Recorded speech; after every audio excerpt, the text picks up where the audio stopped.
ദിവസം മുമ്പ് ആലപ്പുഴയിൽ കുട്ടനാട് വെച്ച തെരഞ്ഞെടുപ്പ് യോഗത്തിൽ കേരളത്തിന്റെ മുഖ്യമന്ത്രി ഉമ്മൻചാണ്ടി എന്താ പറഞ്ഞത്?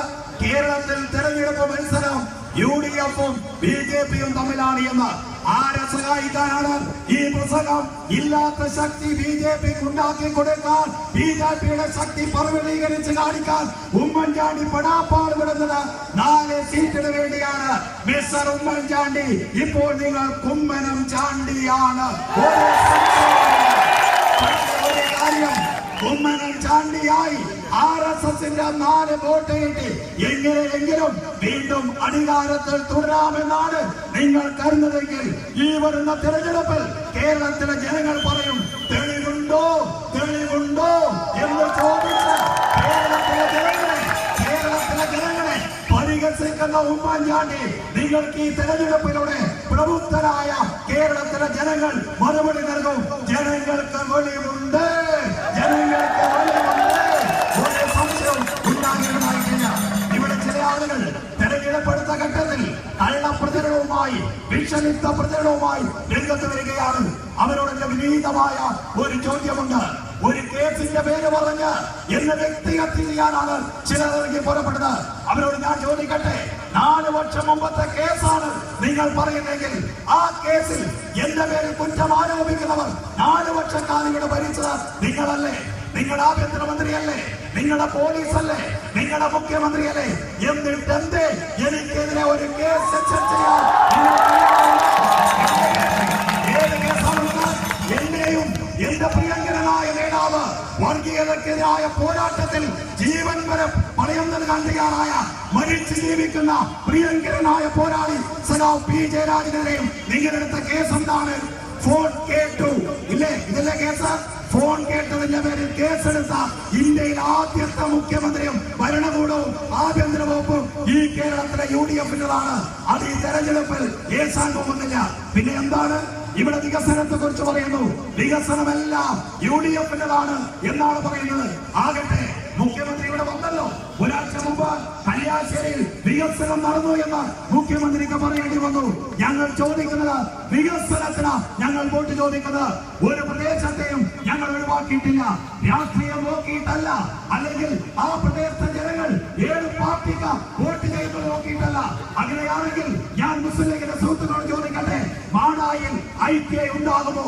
നിങ്ങൾ മറുപടി പറയണം. ചൂട്ടാട് ബീച്ച് ഉണ്ടാകുമോ? നിങ്ങൾ മറുപടി പറയണം. അതുപോലെ തന്നെ മാടായി 3,95,00,000 നിക്ഷേപിക്കാൻ കഴിയുമോ? നിങ്ങൾക്ക് മൂലക്കി കോളനിക്ക് 1 കോടി രൂപ നിക്ഷേപിക്കാൻ കഴിയുമോ? നിങ്ങൾക്ക് അത് മാത്രമല്ല വയലപ്പുറം പാലം, അതിനുമപ്പുറം ഈ 3 ഭാഗവും ഉപ്പുവെള്ളത്താൽ ചുറ്റപ്പെട്ട് കിടക്കുന്ന മാടായി പഞ്ചായത്തിലെ കുടിവെള്ള ക്ഷാമത്തിന് പരിഹാരം കാണാൻ തിരുവനന്തപുരത്ത് മന്ത്രിയെ കൊണ്ട് യോഗം വിളിപ്പിച്ചപ്പോ പഞ്ചായത്ത് പ്രസിഡന്റിനോട്, വൈസ് പ്രസിഡന്റിനോട് കെഞ്ചി പറഞ്ഞില്ലേ ആ യോഗത്തിൽ പങ്കെടുക്കാൻ? ആ യോഗത്തിൽ പോലും പങ്കെടുക്കാതെ അങ്ങേയറ്റം നിരുത്തരവാദപരമായി നിങ്ങൾ പെരുമാറി. പക്ഷെ അഭിമാനബോധത്തോടെ ഇടതുപക്ഷ ജനാധിപത്യ മുന്നണിക്ക് പറയാൻ കഴിയും, ഞങ്ങൾ കൊടുത്ത വാക്ക് പാലിച്ചു.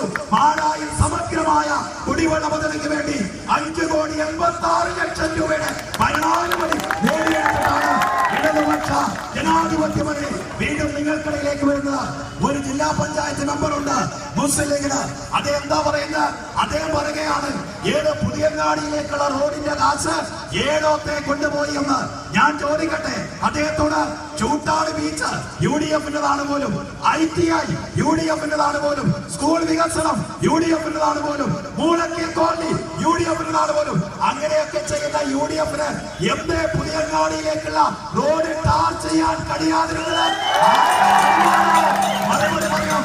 അതുകൊണ്ട് മിസ്റ്റർ അൻസാരി തില്ലങ്കേരി, തെരഞ്ഞെടുപ്പ് കഴിഞ്ഞാലും നമ്മൾ എല്ലാവരും ഉണ്ട്. ഞാൻ അൻസാരിയെ വെല്ലുവിളിക്കുകയാണ് പരസ്യമായി. ഇവിടെ ഒന്നും നടന്നിട്ടില്ല എന്ന് പറഞ്ഞ അൻസാരിയെ ഞാൻ വെല്ലുവിളിക്കുന്നു. സമയവും ഡേറ്റും നിങ്ങൾ നിശ്ചയിച്ചാൽ രാജേഷ് വരാൻ തയ്യാറാണ്. MLA ഫണ്ട് മാത്രമേ MLAക്ക് തീരുമാനിക്കാൻ പറ്റൂ. പുതിയങ്ങാടിയിലേക്കുള്ള റോഡിന്, മെക്കാടൻ ടാറിങ്ങിന് ഈ ഗവൺമെന്റ് പണം അനുവദിച്ചു എന്ന് അൻസാരി തില്ലങ്കേരി തെളിയിച്ചാൽ അന്ന് രാഷ്ട്രീയ പ്രവർത്തനം അവസാനിപ്പിക്കാൻ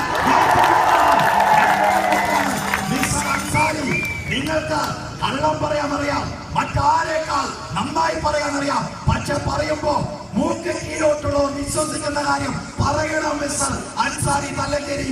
അതുകൊണ്ട് ഞാൻ മറ്റു കാര്യങ്ങളിലേക്ക് കടന്നു പോകുന്നില്ല. ഞാൻ ഇവിടെയാണ് ജനിച്ചത്, ഞാൻ ഇവിടെ നിന്നാണ് പൊതുപ്രവർത്തനം ആരംഭിച്ചത്, ഞാൻ ഇവിടെ നിന്നാണ് MLA ആയത്, ഞാൻ നിങ്ങൾക്കൊപ്പമാണ് വളർന്നത്. രാജേഷ് എന്താണ്, രാജേഷ് ആരാണ് എന്ന് ഈ നാട്ടിലെ ജനങ്ങൾക്കറിയാം. എന്നെ സമീപിച്ച ആർക്കെങ്കിലും, അവർ ലീഗാവട്ടെ, കോൺഗ്രസ് ആകട്ടെ, ഏത് പാർട്ടിക്കാരുമാകട്ടെ, ആർക്കെങ്കിലും വ്യത്യസ്തമായ ഒരനുഭവം ഉണ്ടായിട്ടുണ്ടോ? നിങ്ങൾ പറയും, ആത്മാർത്ഥമായി ഈ നാടിന് വേണ്ടി നിങ്ങളിൽ ഒരാളായി, നിങ്ങളുടെ സഹോദരനായി ആരെ വിളിച്ചാലും വെളിപ്പുറത്തുള്ള ഒരു ജനപ്രതിനിധിയായി ഞാൻ പ്രവർത്തിച്ചിട്ടുണ്ട്. അതുകൊണ്ട് പ്രിയപ്പെട്ടവരെ, ഈ തെരഞ്ഞെടുപ്പ് നടക്കുന്ന അവസാന ഘട്ടത്തിൽ നടക്കുന്ന കള്ളപ്രചരണങ്ങളെ നമുക്ക് തിരിച്ചറിയാൻ കഴിയണം. പ്രിയങ്കരനായ നികേഷ് കുമാറിനെതിരായി എത്ര നോട്ടീസുകളാണ് ഇറങ്ങിക്കൊണ്ടിരിക്കുന്നത്? ഉമ്മൻചാണ്ടി, നിങ്ങൾക്ക് നോട്ടീസ് ഇറങ്ങി ഒരാളെ വ്യക്തിഹത്യ നടത്താൻ കഴിയുമായിരിക്കും, പക്ഷേ ഇവിടെ വോട്ട് ആരുടെ കുത്തകയല്ല എന്ന് ഈ തെരഞ്ഞെടുപ്പ് തെളിയിക്കാൻ പോകുകയാണ്. ഞങ്ങൾ നോട്ടീസ് അല്ല വിശ്വസിക്കുന്നത്, ഞങ്ങൾ വിശ്വസിക്കുന്നത് ജനങ്ങളുടെ മനസാക്ഷിയിലാണ്. ആ മനസാക്ഷിയിൽ ഇടതുപക്ഷ ജനാധിപത്യ വേണ്ടിക്കാണ് സ്ഥാനം. ഏത് പാർട്ടിയുമാകട്ടെ, ഏത് രാഷ്ട്രീയക്കാരുമാകട്ടെ, ഈ കല്യാശ്ശേരി മണ്ഡലത്തിൽ ജനങ്ങളുടെ മനസ്സിൽ ഇടതുപക്ഷമുണ്ട്, ജനങ്ങളുടെ മനസ്സിൽ ഞങ്ങളുണ്ട്, ഒരു സംശയവും വേണ്ട. ഈ തെരഞ്ഞെടുപ്പ് അഴിമതി രാഷ്ട്രീയത്തിന് അന്ത്യം കുറിക്കാൻ പോകുന്ന തെരഞ്ഞെടുപ്പാണ്. ഉമ്മൻചാണ്ടിയുടെ വൃത്തികെട്ട അധാർമികമായ വെറികെട്ട രാഷ്ട്രീയം കടലിലേക്ക് എറിയാൻ പോകുന്ന തെരഞ്ഞെടുപ്പാണ് ഈ തെരഞ്ഞെടുപ്പ് എന്ന കാര്യത്തിൽ ആർക്കും സംശയം വേണ്ട. ഉമ്മൻചാണ്ടി അമിത്ഷായെ വിളിച്ചാലും മോഡിയുടെ സഹായം കിട്ടിയാലും ഇത്തവണ കേരളം ഇടതുപക്ഷം വിജയിക്കും. അത് വെറും വിജയമല്ല, ഒന്നൊന്നര വിജയമായിരിക്കും. ആർക്കും സംശയമുണ്ടാകില്ല. ഈ കേരളം ഇടതുപക്ഷത്തിന്റെ കേരളമാണ്. ഇവിടെ വർഗീയതയെ പിടിച്ചു കെട്ടാൻ, നരേന്ദ്രമോദിയെ പിടിച്ചു കെട്ടാൻ ഇടതുപക്ഷമല്ലാതെ മറ്റൊരു പ്രസ്ഥാനവും ഇന്ത്യ രാജ്യത്തില്ല എന്ന് മനസ്സിലാക്കാൻ ഈ രാജ്യത്ത് നടക്കുന്ന അങ്ങേറ്റ അപകടകരമായ വർഗീയതക്കെതിരായി മനസാക്ഷിയുള്ളവരാകെ ഇടതുപക്ഷം തെരഞ്ഞെടുക്കണം എന്ന് അഭ്യർത്ഥിക്കുകയാണ്. അടുത്ത 5 വർഷം ഈ കല്യാശ്ശേരിയെ കേരളത്തിലെ മുൻനിര മണ്ഡലമാക്കി മാറ്റാൻ രാഷ്ട്രീയതീതമായി നിങ്ങൾക്കൊപ്പം, നിങ്ങളുടെ മുന്നിൽ നിങ്ങൾ ഒരാളായി ഞാൻ ഉണ്ടാകുമെന്ന് ഉറപ്പു നൽകിക്കൊണ്ട് അത്യന്തം ആവേശകരമായ ഈ സമാപന പരിപാടി പങ്കെടുത്ത ഇടതുപക്ഷ ജനാധിപത്യ മുന്നണിയുടെ പ്രവർത്തകരെ, സഖാക്കളെ, അഭിനേകാക്ഷികളെ, ബന്ധുക്കളെ, ഞങ്ങളെ കാണാൻ ഇവിടെ എത്തിയ പ്രിയപ്പെട്ട സമ്മതിദായകരെ, നിങ്ങളോട് എല്ലാവരോടും ഒരിക്കൽ കൂടി അരിവാൾ ചുറ്റിയ നക്ഷത്രം, അതാണ് എന്റെ അടയാളം. അധ്വാനിക്കുന്നവന്റെ ഗോചര ചിഹ്നമായ പാവപ്പെട്ടവന്റെ ഗോചര പ്രതീകമായ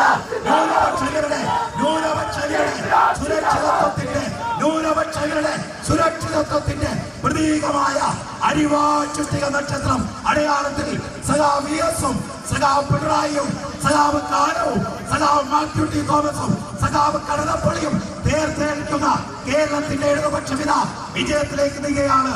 തെരഞ്ഞെടുപ്പിന്റെ അവസാന ഘട്ടം എത്തുമ്പോൾ എന്താ കാഴ്ച?